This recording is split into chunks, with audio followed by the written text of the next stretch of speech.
Υπέροχα μου πλάσματα, καλή σας μέρα. Είμαι η Εύα και σας καλωσορίζω όλους στο κανάλι μου Love Healing Tarot. Και σας ευχαριστώ πάρα πολύ που είστε κοντά μου, με παρακολουθείτε και με στηρίζετε ο καθένας σας με το δικό του τρόπο, να είστε πάντα καλά.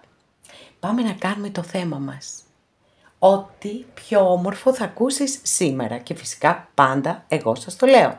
Εσείς απλά θα επιλέξετε αμέθιστο, ροζ χαλαζία, πράσινο φθορίτη. Και πάμε να δούμε τα όμορφα που έχετε να ακούσετε.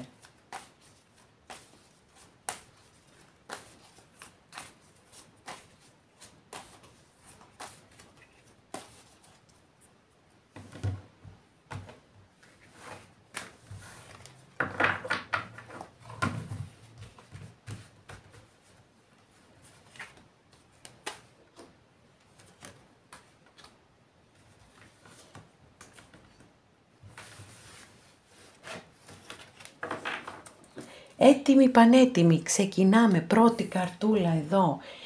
Αγαπημένες και αγαπημένοι που επιλέξατε την πρώτη μας καρτούλα εδώ, θέλω να σας πω ότι πρέπει να χαλαρώσετε κάπως. Είναι μια κάρτα που δηλώνει τον ανταγωνισμό. Και μπορεί αυτό να είναι στα επαγγελματικά σας.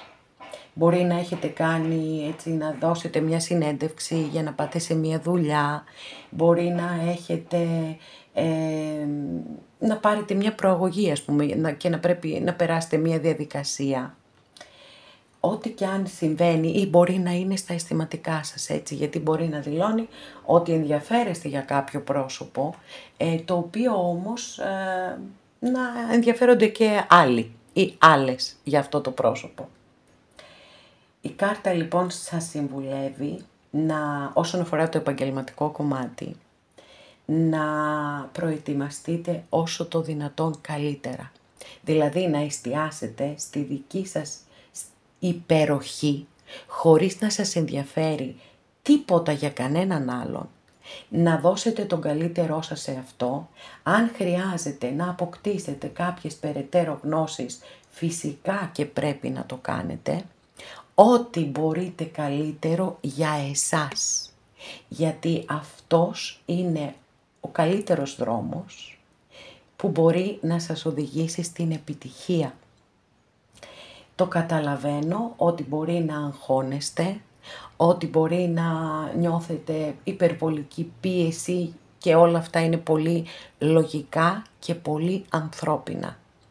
Όμως πρέπει να βρείτε τον τρόπο να ισορροπήσετε την κατάσταση, ούτως ώστε όταν θα δώσετε τη συνέντευξη ή ό,τι άλλο πρέπει να κάνετε για κάποια θέση, να είστε ψύχρεμοι, να είστε ο εαυτό σας, να είστε η καλύτερη εκδοχή του εαυτού σας.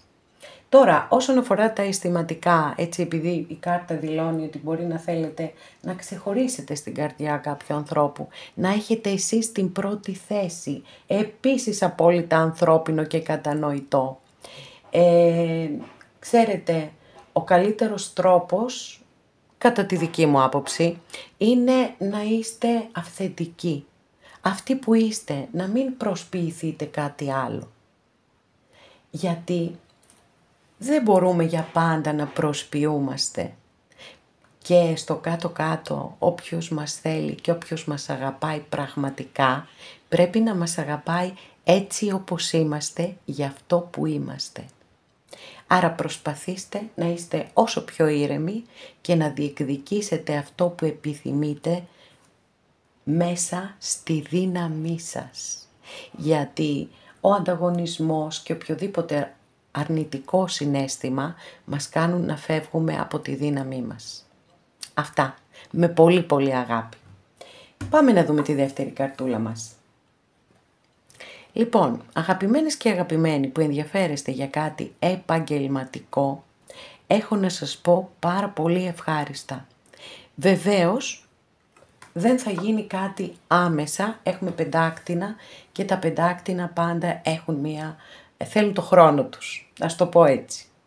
Από εκεί και πέρα όμως, με τη δική σας σκληρή δουλειά, προσπάθεια, αφοσίωση, έχετε πάρα πολλές προοπτικές και για άνοδο και για προαγωγή και για επιτυχία κάποιου σχεδίου. Μπορεί να συνεργαστείτε μια ομάδα για να πετύχετε ένα στόχο, κάτι δυναμικό. Μπορεί να βρείτε στήριξη από κάποιο πρόσωπο που έχει μια ανώτερη θέση στον εργασιακό σας χώρο και να σας βοηθήσει προς την εξέλιξή σας.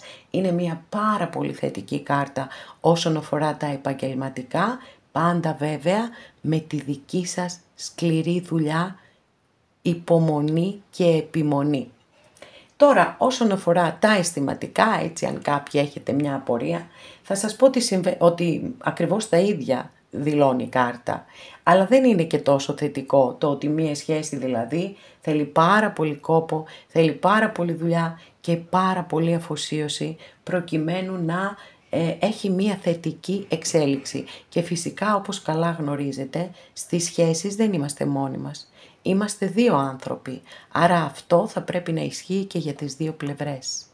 Αυτά αγαπημένοι, εύχομαι να σας ενδιαφέρει το επαγγελματικό κομμάτι και να έχετε τεράστια επιτυχία. Πάμε να δούμε και την τρίτη μας καρτούλα.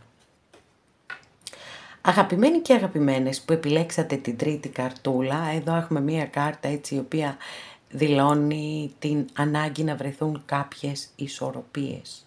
Και υπάρχει μεγάλη πιθανότητα να βρεθούν αυτές οι ισορροπίες, πιθανότατα και με κάποιον άνθρωπο, όχι απαραίτητα αισθηματικό, έτσι, με τον οποίο μπορεί να έχετε έρθει σε σύγκρουση και να έρθει μια ισορροπία, η οποία δεν είναι ούτε νίκη ούτε ήττα για κανέναν από τους δυο σας, αλλά φέρνει μια ανακούφιση, φέρνει μια ηρεμία, φέρνει αυτό το ουφ, εντάξει, ηρεμήσαμε για λίγο. Εύθραυστη ισορροπία. Μπορεί να χρειάζεται να πάρετε κάποια απόφαση σημαντική, την οποία να δυσκολεύεστε να πάρετε. Πάρτε λίγο χρόνο, αλλά η αλήθεια είναι ότι μέσα σας ξέρετε πάρα πολύ καλά τι είναι αυτό που πρέπει να κάνετε, ποιος είναι ο δρόμος που πρέπει να διαλέξετε ή ποια απόφαση πρέπει να πάρετε. Οπότε όσο σπρώχνετε το χρόνο πίσω, εντάξει είπαμε να πάρετε την ανάσα σας, αλλά όσο σπρώχνετε το χρόνο πίσω, απλά συσσωρεύεται άγχος. Είναι κάτι το οποίο δεν το αντιλαμβανόμαστε αμέσως.